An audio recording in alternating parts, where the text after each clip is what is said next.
রাসূল আকরাম সাল্লাল্লাহু আলাইহি ওয়াসাল্লাম মসজিদে হারামের যে হাতিম হিজর, এখানে নবীজি শুয়েছিলেন।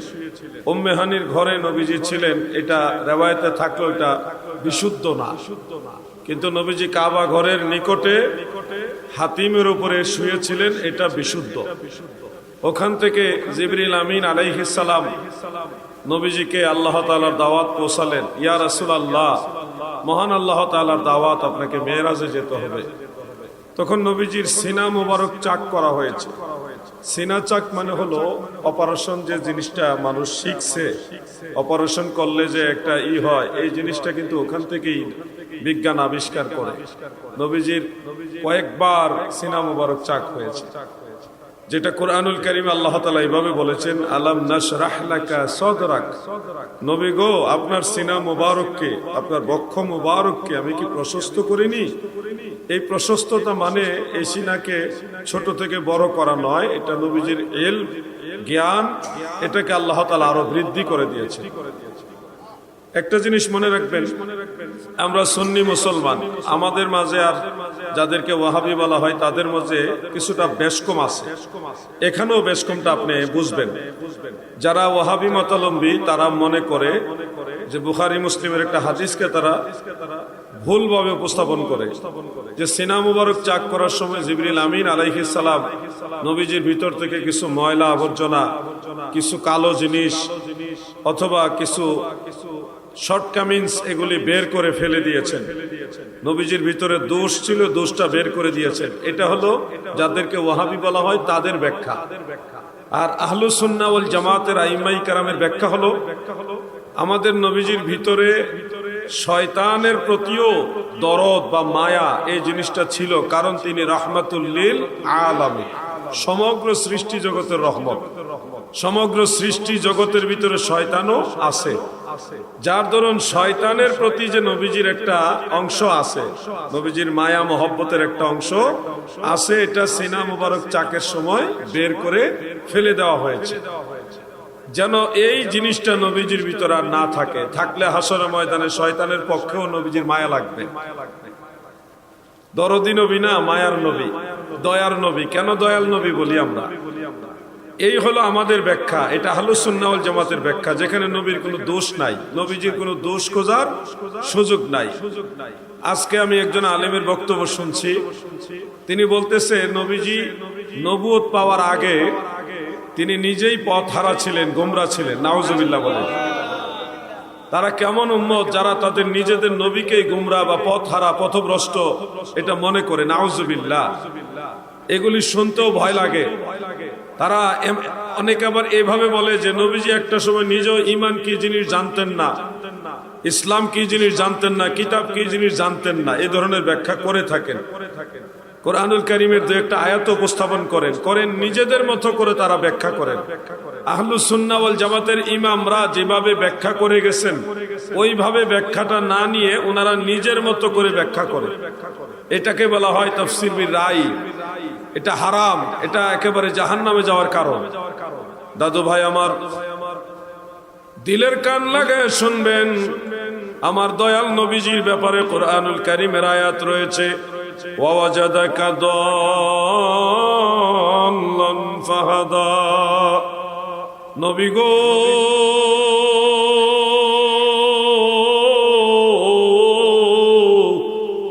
আমি আল্লাহ আপনাকে দল্লান অবস্থায় পেয়েছি, ফাহাদা অতঃপর পথ প্রদর্শন করেছি। আমি দল্লান শব্দের অর্থ করলাম না কেন? সুন্নি এবং ওয়াহাবির মধ্যে পার্থক্য এখানে নিরূপণ হয়ে যায়।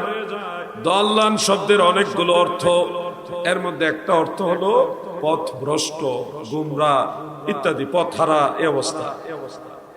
মনে রাখবেন, এই দল্লানের আরেকটা অর্থ আছে। তাফসীরে কুরতুবী শরীফের মধ্যে মুফাসসিরে আল্লাম তিনি লিখতেছেন, ওয়াজাদাকা দাল্লান আই মুহিব্বান লিল্লাহি তাআলা ফাহাদা আই হাদাহুমুল্লাহু বিকা। সুবহানাল্লাহ বলেন। অর্থাৎ আল্লাহ তাআলা বলেছেন, হাবিব, আমি আপনাকে আমি আল্লাহর প্রেমে বিভোর অবস্থায় পেয়েছি, আমি আল্লাহর প্রেমে মশগুল অবস্থায় পেয়েছি। অতঃপর কোরআন নাজিল করে জগতের মানুষকে আপনার মাধ্যমে হেদায়েত করেছি। সুবহানাল্লাহ। ফাহাদাহুমুল্লাহু বিকা, আপনার মাধ্যমে সব মানুষ মানবতার কাছে হেদায়েতের দাওয়াত দিয়েছেন, মানুষকে হেদায়েতের পথ আল্লাহ দেখাইছেন। এই হলো সঠিক জিনিস। যারা নবী করিম সাল্লাল্লাহু আলাইহি ওয়াসাল্লামকে পথ হারা মনে করে, নবীজির ভিতরে দোষ ত্রুটি ছিল আছে বিশ্বাস করে, বা নবীজির ভিতরে দুর্বলতা ছিল এটা বিশ্বাস করে, তারা কখনো নবীজির আসল উম্মত হইতে পারে। আমরা কি নবীজির খাঁটি উম্মত হইতে চাই না? খাঁটি উম্মত হতে হলে এই কথাগুলি মনোযোগ দিয়ে শুনতে হবে, সঠিক জিনিসটা গ্রহণ করতে হবে। আর কেউ যদি মনে করেন জিহাদি ভাই আপনার এই কথাটা আমার কাছে সঠিক মনে হচ্ছে না, তাহলে আপনার উপর দায়িত্ব আছে আমি ভুলের মধ্যে থাকলে সে ভুলটা সংশোধন করাইয়া দেওয়া। আর যদি আপনি নিজে একঘুমি করেন তাহলে আপনি সংশোধন হন, না হলে পরকালে ক্ষতিগ্রস্ত হবে। আহলুস সুন্নাহ ওয়াল জামাত এটা এমন একটা দল যেটা নিজে থেকে বানায়া কোনো কিছু বলা লাগে না। এখানে সব কিছু দলিল আদিল্লা দিয়ে প্রমাণিত অবস্থায় আছে, আপনি যে সেটা অনুসরণ করলেই হলো। নিজে বানায়া কিছু উপস্থাপন করার দরকার নাই। আপনি আগের যুগের ইমামদের ফলো করলে রাস্তা পেয়ে যাবেন। ওয়াত্তাবি' সাবিলা মান আনাবা ইলাইয়া, সেই রাস্তা অনুসরণ করো যে রাস্তার মানুষগুলি আমি আল্লাহর দিকে, আল্লাহকে সন্তুষ্ট করে চলে গেছে। এই জন্য আমরা আগের সলফে সালিহিনকে অনুসরণ করলে আমরা সঠিক রাস্তা পাবো। নিজে নিজে যদি ধর্ম বানাই, নিজে নিজে যদি মাসআলা বানাই, তখন বিপদ হবে। যারা নিজে নিজে বানাইছে তারাই সমস্যায় পড়েছে। যেমন সূরা নসরের মধ্যে আল্লাহ তাআলা বলেছেন ফাসাব্বিহ বিহামদি রাব্বিকা ওয়াস্তাগফির। এটার অনুবাদ আমরা সুন্নিরা একভাবে নেই, আর ওয়াহাবিরা আরেক ভাবে নেয়। ওয়াহাবিরা কিভাবে নেয়? তারা নেয় যে নবীজি নবুয়তের দায়িত্ব পালন করতে গিয়ে অনেক ভুল ত্রুটি করছে, সেই ভুল ত্রুটির জন্য আল্লাহর কাছে মাফ চাওয়ার জন্য আল্লাহ বলছে আপনি ওয়াস্তাগফির, আপনি ক্ষমা প্রার্থনা করুন। নবীজি নিজে ভুল করছে, ওই ভুলের জন্য মাফ চাওয়ার কথা আল্লাহ বলছে। কিন্তু আমরা যারা সুন্নি মুসলমান, আমরা এখান থেকে অর্থ নেই যে নবীজির ভুলের জন্য নয়, বরং সহিহ মুসলিমে হাদিসের ব্যাখ্যা নবীজি নিজে বলেছেন তুরাদু আও উরিদাত আলাইয়া আমাল উম্মতি হাসানুহা ওয়া সাইয়্যুহা। উম্মতেরা গো,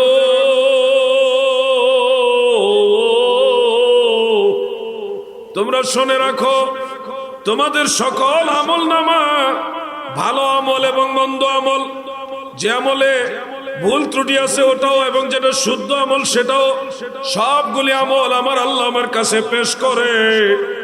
আমি যখন দেখি আমার উম্মতের আমলের মধ্যে ভুল হয়েছে, ত্রুটি হয়েছে, উম্মতের ভুলের কারণে, উম্মতের ত্রুটির জন্যে, উম্মতের গুনার জন্যে আমি রাহমাতুল লিল আলামিন নবী আল্লাহর দরবারে ক্ষমা চাই।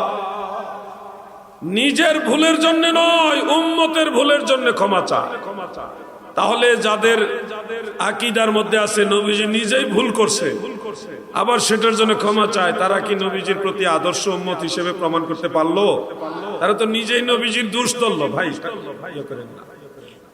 দিলের কান লাগায় শোনেন, আপনাকে এগুলি বুঝতে হবে ভাই।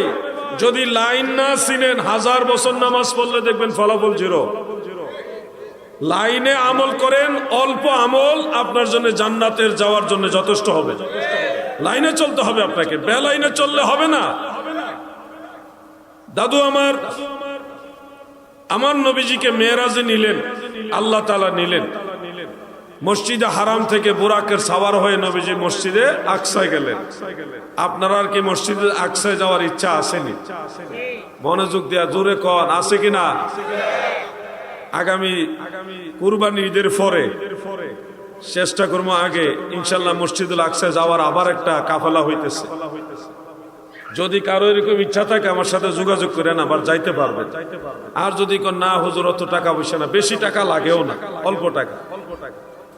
বিমানের খরচটা তো লাগবে, খাবার দাবার আপনি যা খাবেন এই খরচটুকু, হোটেলে থাকবেন হোটেলের খরচ, অতিরিক্ত কোনো টাকা লাগে না, সামান্য খরচ আপনি চাইলেই যাইতে পারবেন।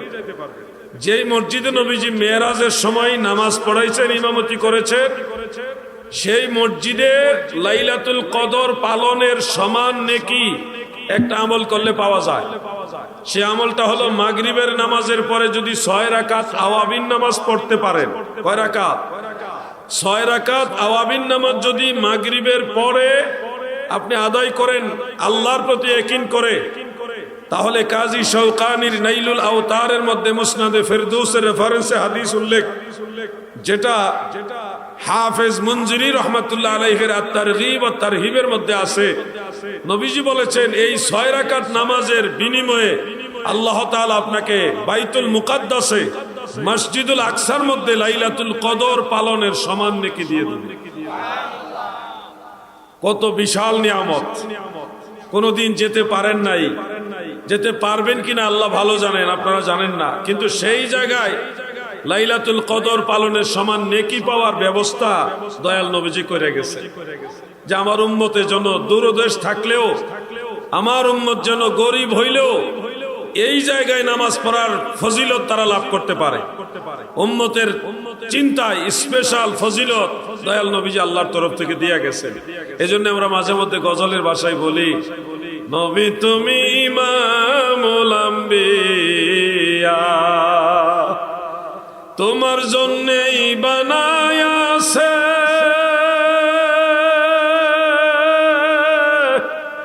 আমার আল্লাহ এই সারাটা দুনিয়া গো নবী, নবী তুমি ইমামুল আম্বিয়া। আমার নবীজির মহব্বতে কুল মাখলুকাত আল্লাহ বানাইছেন। এই নবী সবসময় উম্মতের চিন্তা করছে। মসজিদুল আকসায় গিয়ে নবীজি সব নবীদের ইমামতি করছে না? এটা জানা আসেনি আপনারা? সমস্ত নবীদের ইমাম হয়েছে আমাদের নবী। সেখান থেকে নবীজি বুরাকের সাওয়ার হয়ে রওনা দিলেন আসমানের রাজ্যে। সংক্ষেপে একটা দৌড়ে আমি মূল কথাটা বলে ফেলি। প্রথম আসমান, দ্বিতীয়, তৃতীয়, চতুর্থ, পঞ্চম, ষষ্ঠ, সপ্তম আসমান, এক এক আসমানে এক একজন নবীর সাথে সাক্ষাৎ, একাধিক নবীর সাথেও সাক্ষাৎ হয়েছে। সপ্তম আসমানে, সর্বোচ্চ আসমানে হযরত ইব্রাহিম আলাইহিস সালামের সাথে দেখা। এর উপরে আর কোন নবী যাইতে পারে না, এটা হলো সর্বোচ্চ মাকাম। অথচ আমাদের নবী 7 আসমান পার হইয়া সিদরাতুল মুনতাহাতেও গেছে। গেছে কিনা বলেন? সিদরাতুল মুনতাহায় গিয়ে হযরত জিবরিল আমিন আলাইহিস সালাম তিনি থেমে গেলেন, আর যেতে পারবে না। কিন্তু আমাদের নবী সিদরাতুল মুনতাহা পার হয়েও গেছেন, আরো উপরে গেছেন। অনেক ভাইদের কি জানি বলতে শুনতেছি যে তারা বলে নবীজি সিদরাতুল মুনতাহা পর্যন্ত গেছে, এর উপরে যাইতে পারে নাই। এই ধরনের বক্তব্য ইদানিং অনেকের কাছে শুনতেছি। খবরদার, খবরদার! আমার নবীজির মর্যাদা, নবীজির ইজ্জত, নবীজির সম্মানের চাদর দিয়ে চাদর মুবারক নিয়ে টান দিও না, ক্ষতিগ্রস্ত হয়ে যাবে, সব বরবাদ হয়ে যাবে। অনেকে জানে না, না জানে একটা হঠাৎ করে একটা ফতোয়া মারে, নবীজি সিদরাতুল মুনতাহা পর্যন্ত গেছে, আরশে আজিমে যাইতে পারে নাই। যারা এই ধরনের কথাগুলি বলে তাদের মধ্যে ঠিক তেমনি ভাবে রফের রং হলো সবুজ রং, কিন্তু এটা নূর, নূরের পর্দা, নূরের চাদর। এটা যখন বিছায় দিলেন, নূরের নবী নূরের চাদরে বসছে। মনে রাখবেন, আমার নবীজি মাটি নয়, নবীজি কোন নুতফাও নয়, পার্থিব এই জাগতিক কোন জিনিস দিয়ে আল্লাহ তাআলা নবীকে বানায়নি। বরং হযরতে মুজাদ্দিদ আল ফেসানি রহমাতুল্লাহ আলাইহি, যিনি 1000 বছরের মুজাদ্দিদ শেখ আহমদ সেরহিন্দি, তিনি মাকতুবাত ইমামে রব্বানির মধ্যে স্পষ্ট করেছেন, পার্থিব কোন উপাদান দিয়ে নবীজিকে সৃষ্টি করা হয়নি। আমার নবীজিকে আল্লাহ সৃষ্টি করেছে নূরে মুহাম্মাদি দিয়ে। সুবহানাল্লাহ বলেন। নূরে মুহাম্মাদি আউয়াল মখলুক, সেই নূরে মুহাম্মাদি থেকেই বাশারে মুহাম্মাদি জাহের হয়েছে। আমাদের অনেক ভাইয়েরা আবার মনে করে জান্নাতুল ফেরদৌসের মাটি রওজা মুবারকে রাখা হয়েছে, সেই রওজা মুবারকের মাটি দিয়া, মদিনা শরীফের রওজা মুবারকের মাটি দিয়ে আল্লাহ আমাদের নবীকে বানাইছে। এগুলি বলে আবার সুবহানাল্লাহ তারা বলে থাকে।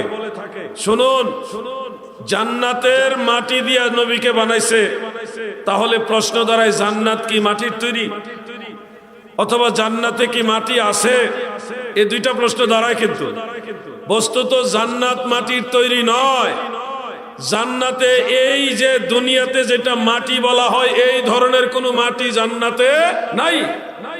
সহিহ মুসলিমের মধ্যে আছে জান্নাতে যেটা স্থলভাগ হিসেবে ব্যবহৃত হবে ওটা হলো মেশক আম্বর।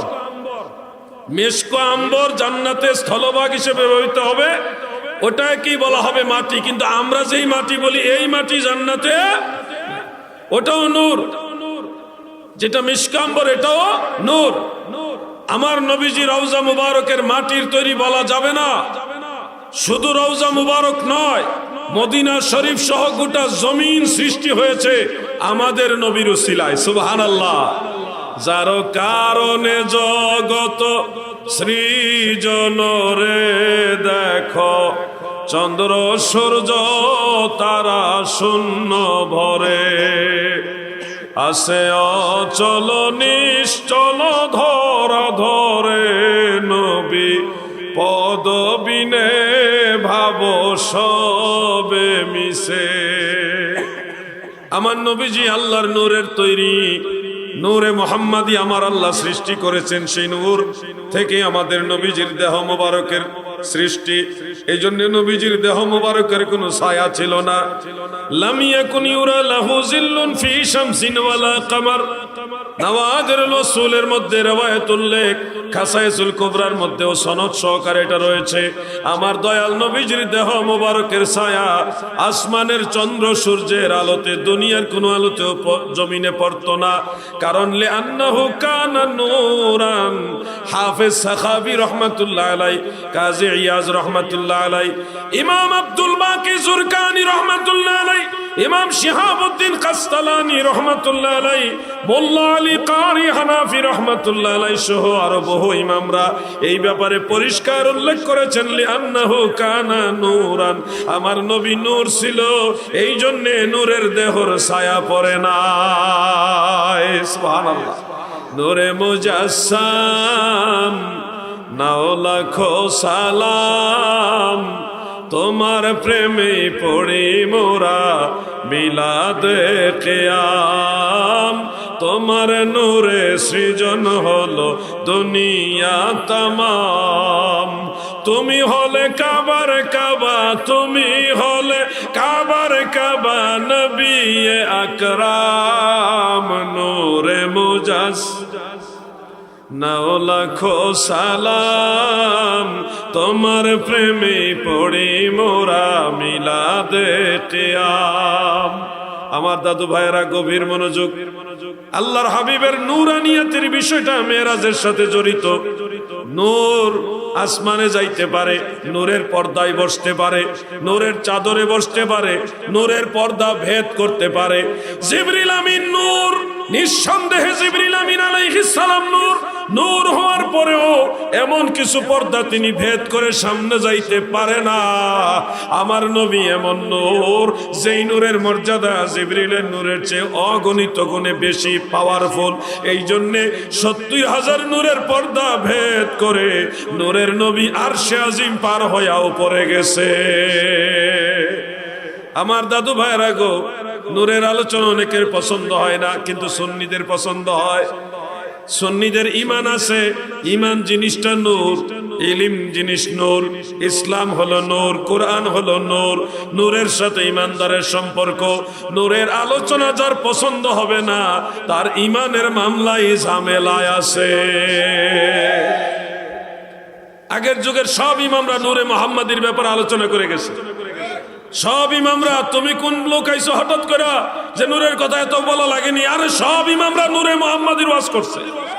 আমাদের তরিকার ইমাম মুজাদ্দিদ আল ফিসানি নূরের কথা বলেছে, গাউসে পাক নূরের কথা বলেছে।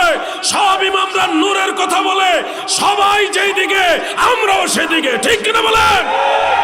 একমাত্র ওয়াহাবি নজদির গোষ্ঠী, তাদের কাছে নূরের আলোচনা পছন্দ। বেজার হয়েন না, বাস্তব কথা যেগুলি বলতে হবে। রাসূল করিম সাল্লাল্লাহু আলাইহি ওয়াসাল্লামের নূরের আলোচনা সুন্নিরাই করে, মেরাজের আলোচনা সুন্নিরাই বেশি করে, মেরাজের আলোচনা সুন্নিরা বেশি করে, ঠিক কিনা ভাই? অন্যরা করলে একটা দৌড় দিয়া সিদরাতুল মুনতাহা গিয়ে থেমে যায়। বাতিল নজদি যারা, তারা কিন্তু নবীজি আরশে আজিমের উপরে গেছেন এটা তারা মানে না। আমার সাথে একজন গুলালু সুন্নি, উনি নামে সুন্নি হলো গুলালু, সব তরকারিতে লাগে আর কি। ওনার সাথে একবার একটা বার্গেনিং হয়েছিল।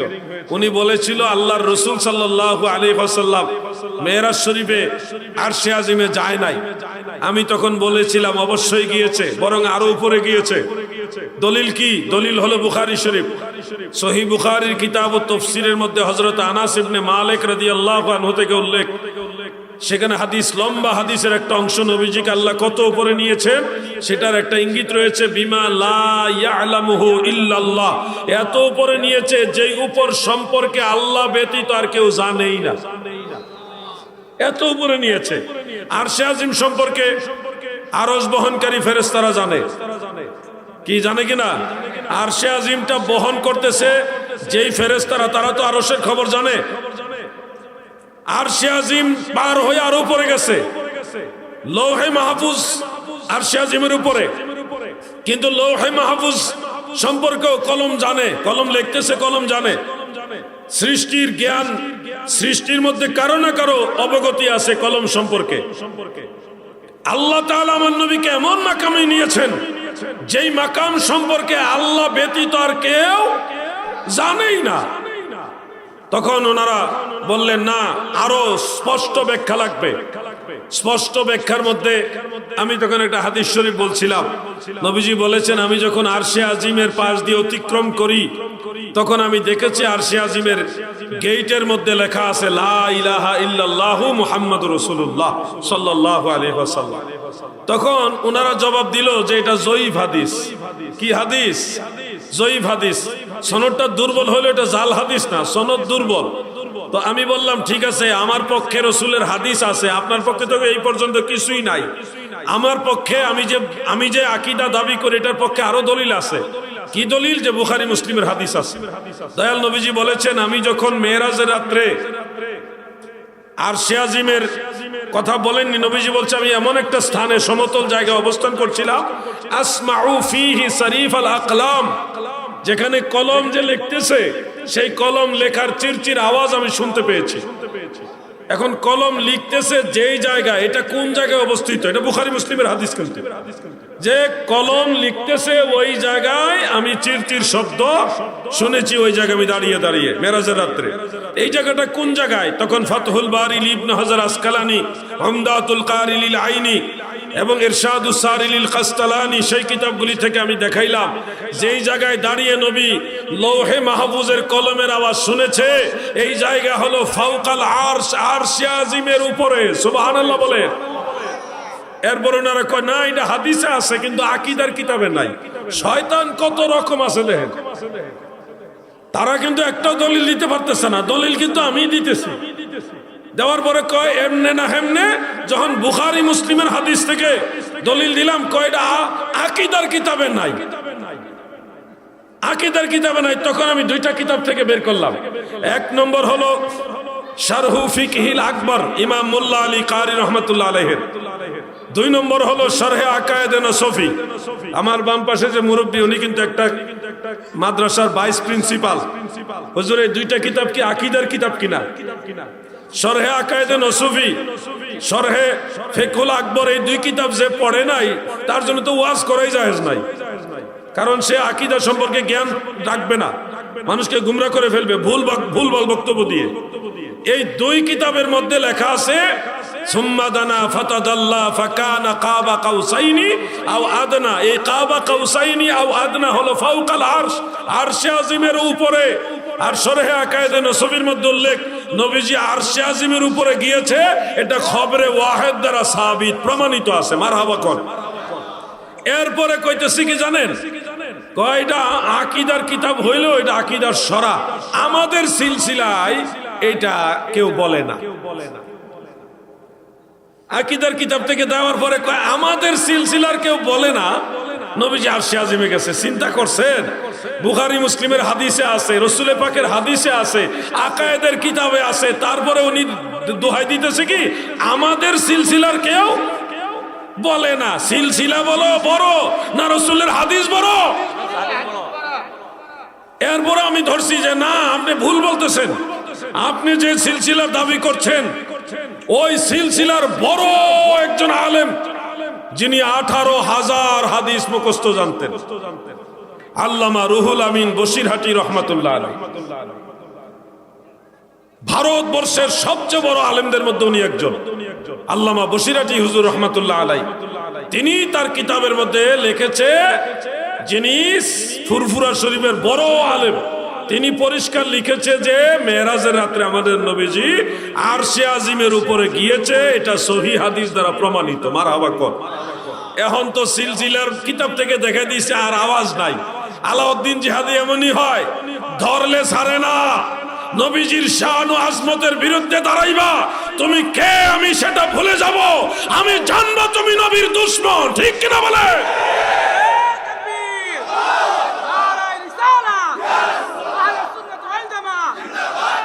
নবী আমার জান, নবী আমার প্রাণ, নবী আমার জান, নবীর কাছে আছে আমার মৌলার সন্ধান, নবীর কাছে আছে আমার। কষ্ট হইতেছে কথা বলতেছে। নবী আমার জান, নবী আমার প্রাণ, নবী আমার জান। আপনারা কি ক্লান্ত হয়ে গেছেন? তাহলে একটু দূরে শুয়ে পড়েন। আল্লাহুম্মা মাশাআল্লাহ।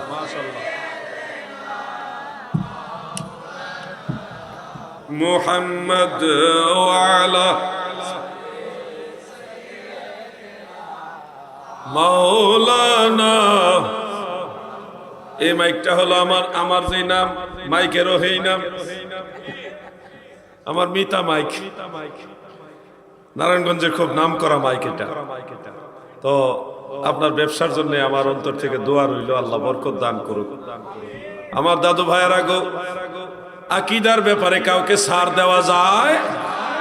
আপনারা জানেন আমি বড় এক দরবার পর্যন্ত ছেড়ে দিছি শুধু আকীদার কারণে। আল্লাহর ওলি ছাড়ি নাই, আল্লাহর ওলিকে সম্মান করি। পীর মুর্শিদ ওলিয়া উলিয়া তাদেরকে সম্মান করতে হবে, কিন্তু যারা ওলি আল্লাহর নাম ব্যবহার করে ভুল আকীদার মধ্যে চলে যায়, ভণ্ডামির মধ্যে চলে যায়, তাদেরকে সমর্থন করা যাবে? যদি করেন তাহলে এটার দায়ভার আপনাকে নিতে হবে, আপনাকে হাসরের ময়দানে আল্লাহর আদালতে দাঁড়াইতে হবে। এই জন্য আমার দাদু ভাইয়েরা গো, আমার নবীজি আরশে আজিমের উপরে গিয়েছেন, এটা একেবারে বুখারী মুসলিম সহ অনেকগুলো হাদিস দ্বারা প্রমাণিত। অস্বীকার সুন্নি মুসলমানরা কখনোই করবে না। আমার দয়াল নবীজি আরশে আজিমের উপরে গিয়েছেন, কাবা কাউসাইনি আও আদনা, ওইখানে গিয়েছেন যেখান সম্পর্কে সৃষ্টির কারো কোনো জ্ঞান নাই। দাদুরে, এই ফিতনার যুগেই কথাগুলি বারবার বলতে হয়, কারণ হলো মানুষের ঈমান দিন দিন দুর্বল হয়ে যাইতেছে, ধর্মের চর্চা কমে যাচ্ছে, আকীদার চর্চা কমে যাচ্ছে। তবে সব এক না। দেখেন আজকের মাহফিলে যারা আছে সবার মধ্যে একটা আন্তরিকতা, ওই শেষ মাথা পর্যন্ত খুব মনোযোগ দিয়ে কথা শুনতেছে, মানুষের মধ্যে একটা আন্তরিকতা আছে। এগুলি হলো অরিজিনাল শ্রোতা।